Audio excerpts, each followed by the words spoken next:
உலகம் முழுவதும் வாழக்கூடிய ஸ்ரீ குபேரன் டிவி நேயர்கள் அனைவருக்கும் உங்கள் தாம்பரம் ஸ்ரீ வாராகி ஈசானேசன் சுவாமியுடைய நல்லாசிகள், வாழ்த்துக்கள். ஜெய் வாராகி, ஜெய் ஜெய் வாராகி. ஆவணி மாத ராசி பலன்கள்.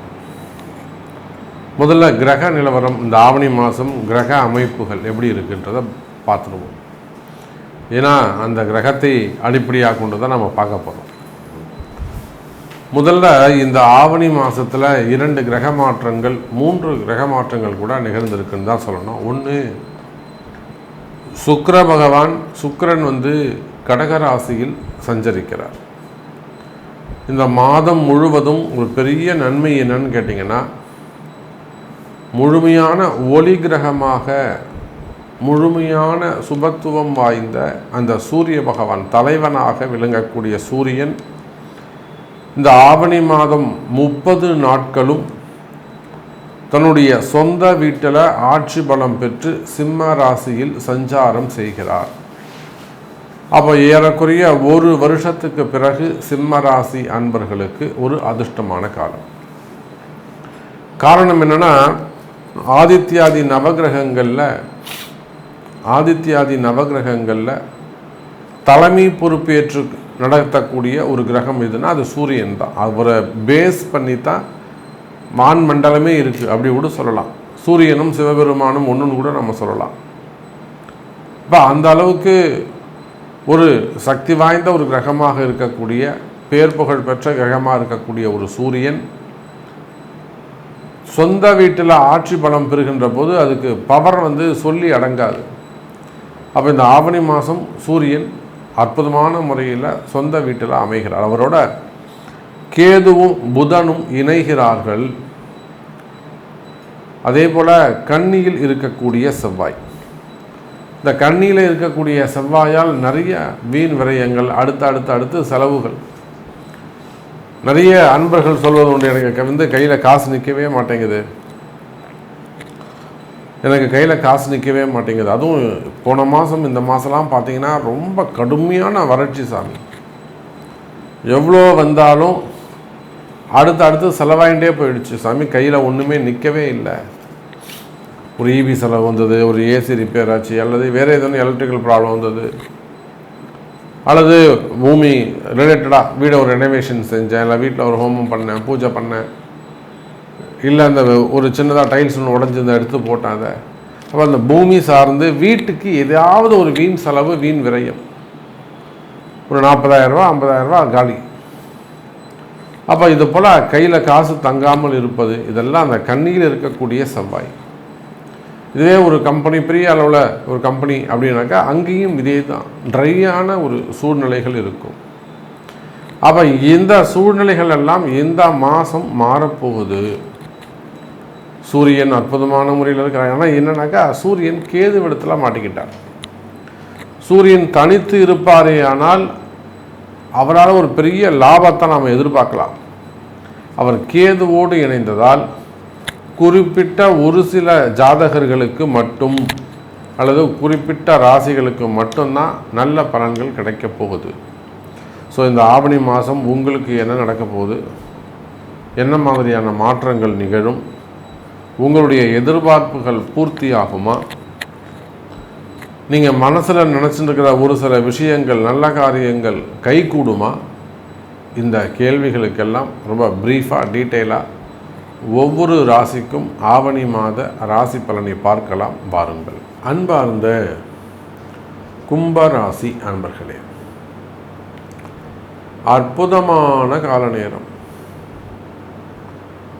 கும்பராசியை பொறுத்தவரையிலும் இந்த மாதம் கை கொடுக்கக்கூடிய மாதம் ஆவணி மாதம். சாமி, கும்பராசி ராசியில் இருக்கக்கூடிய ராகு பகவான் சும்மா இல்லை. ராசியில் இருக்கக்கூடிய ராகு பகவான் சும்மா இல்லை சாமி. தேவையில்லாத அவப்பெயர்கள், தேவையில்லாத பிரச்சனையெல்லாம் பெல்லடிச்சு கூப்பிட்டு வந்துடுறாரு. நாமெல்லாம் வீட்டில் சும்மா உட்காந்துருந்தா கூட நம்பிக்கையாக நாம் எங்கே அதிகமாக அன்பு வைக்கிறோமோ, அதிகமாக நம்ம எங்கே நம்பிக்கை வைக்கின்றோமோ அந்த இடத்துல தான் அந்த ராகு போய் கெடுத்துட்டு வந்துடுறார்.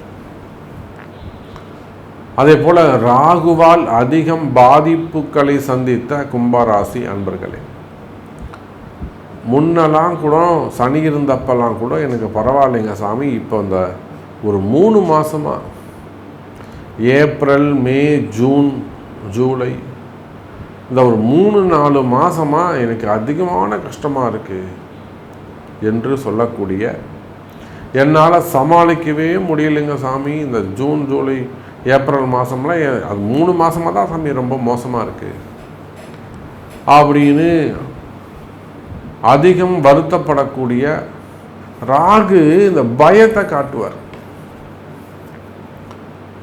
ஒரு பக்கம் ஏற்கனவே பல பாதிப்புகளை சந்தித்தவங்கெல்லாம் விட்டுடுவார். நீலாம் போ, சந்தோஷமாக இருப்போ, எடுத்து காலி பண்ணு, நீ ஃப்ரீயாக இருந்திருக்கியா, நீ என்கிட்ட உட்காருங்க, முன்னாடி உட்காரு.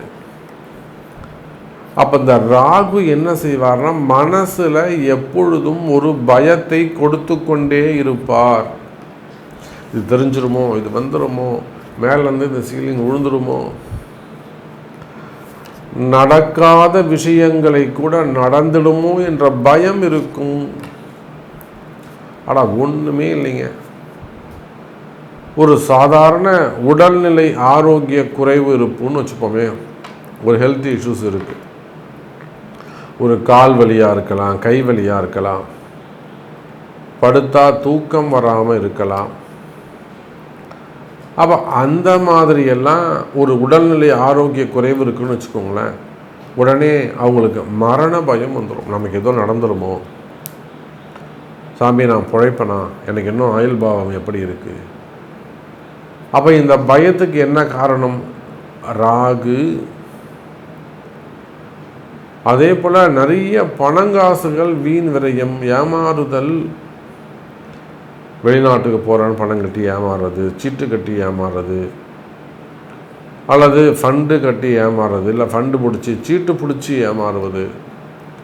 சீட்டு கம்பெனிலாம் சொல்கிறாங்க, ஏதாவது ஒருத்தர் 2 பேர் ஏமாற்றலாம், நிறைய பேர் கம்பெனிக்காரங்க தான் ஏமாந்து போயிருக்கான். அதுதான் உண்மை. சீட்டு பிடிச்சவங்க, ஃபண்டு பிடிச்சவங்க தான் அதிகமான பாதிப்பு. கட்டினவங்க 10 பேர்னா 4 பேர் ஒழுங்காக கட்டியிருப்பான், 6 பேர் ஏமாற்றிருப்பான். இவன் எங்கே போவான் 6 பேர் காசுக்கு? அப்போ அந்த மாதிரி பணம் டிரான்சாக்ஷன்ஸ் சம்மந்தப்பட்டது, பேங்க் செக்டர்ஸு, ஃபைனான்ஸு செய்யக்கூடியவர்கள், பணங்காசு கொடுக்கல் வாங்கல் அந்த தொழில் செய்யக்கூடியவங்க, இன்ட்ரெஸ்ட் பிஸ்னஸ் பண்ணக்கூடியவங்க, இப்போ இவங்கெல்லாம் இந்த கும்பராசியில் ஆசிரியர் பெருமக்கள்.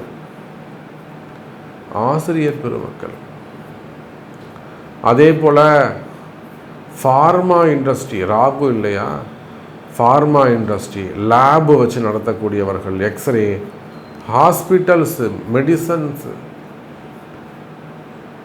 சின்ன ஹாஸ்பிட்டல்ஸாக இருக்கலாம், பெரிய கார்ப்பரேட் நிறுவனங்களாக இருக்கலாம், ஹாஸ்பிட்டல்ஸ் வச்சு நடத்தக்கூடியவர்கள், டாக்டர்ஸு. அன்றைக்கெல்லாம் கொல்லிமலையிலிருந்து ஒரு டாக்டர் பேசுகிறாங்க, கொல்லிமலையில் இருக்கிறோம் சார், எங்களுக்கு கொல்லிமலையில் தனியாக காலேஜஸ் இருக்குது, அதுபோக அங்கே ஹாஸ்பிட்டல்ஸ் வச்சுருக்கிறோம். ஆனால் பாருங்கள், ஒரு அசட் ப்ராப்ளம் அவங்களுக்கு. அங்கே இருக்கக்கூடிய லோக்கல் பீப்புள்ஸ்லாம் கொஞ்சம் சேர்ந்து அந்த சொத்தை அபகரிக்க பார்க்குறாங்க.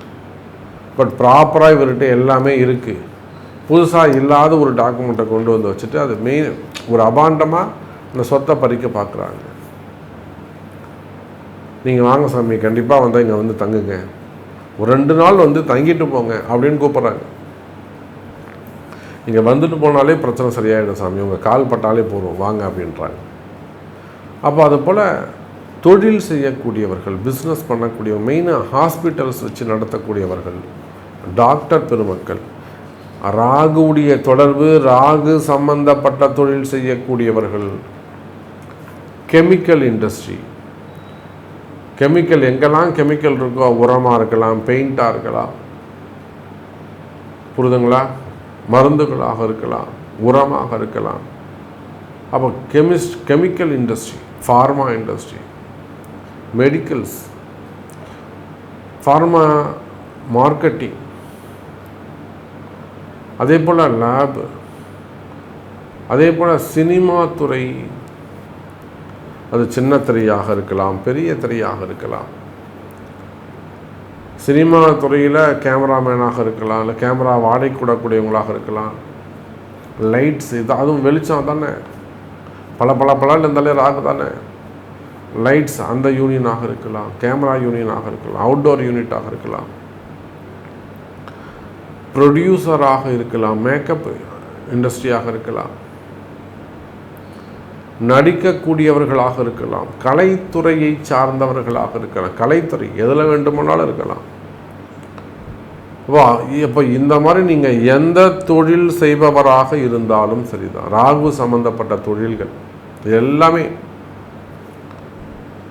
ஏன் கன்ஸ்ட்ரக்ஷன்ஸு, அடுக்குமாடி குடியிருப்புகள், பாம்பு மாதிரி சுரப்ப மேலே போடுறது, விஸ்வரூபம் எடுக்கிறது, கன்ஸ்ட்ரக்ஷன் ஃபீல்டு, அதே போல் இந்த விங் செக்டர்ஸ் இருக்குல்ல, அதுவும் ராகு கேது தான். விங் செக்டர்ஸ், அது சார்ந்த பிஸ்னஸ், டிரான்ஸ்ஃபார்மர்ஸ்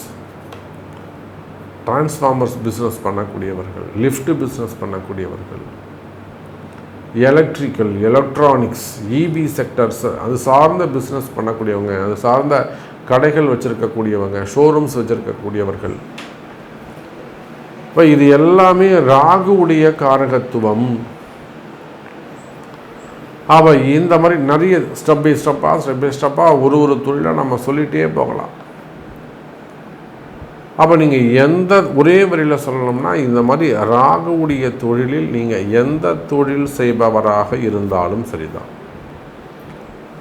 கும்பராசி அன்பர்களே, உங்கள் தொழிலில் இருந்து வரக்கூடிய அந்த கஷ்ட நஷ்டங்கள் விலகும்.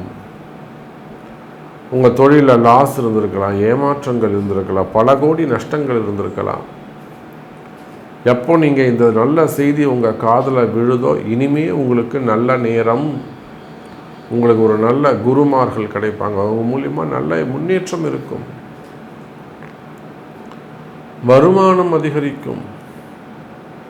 மெயினாக நான் சொன்ன அந்த தொழில் அமைப்புகள்லாம் உங்களுக்கு ஏதேனும் கஷ்டங்கள் இருக்குமே, ஆனால் நீங்கள் சொல்கிறது கரெக்ட் தான் சாமி, நான் இந்த பிஸ்னஸ் தான் பண்ணேன், சினிமா துறையில் தான் இருக்கேன், நான் ஆக்டராக இருக்கேன்,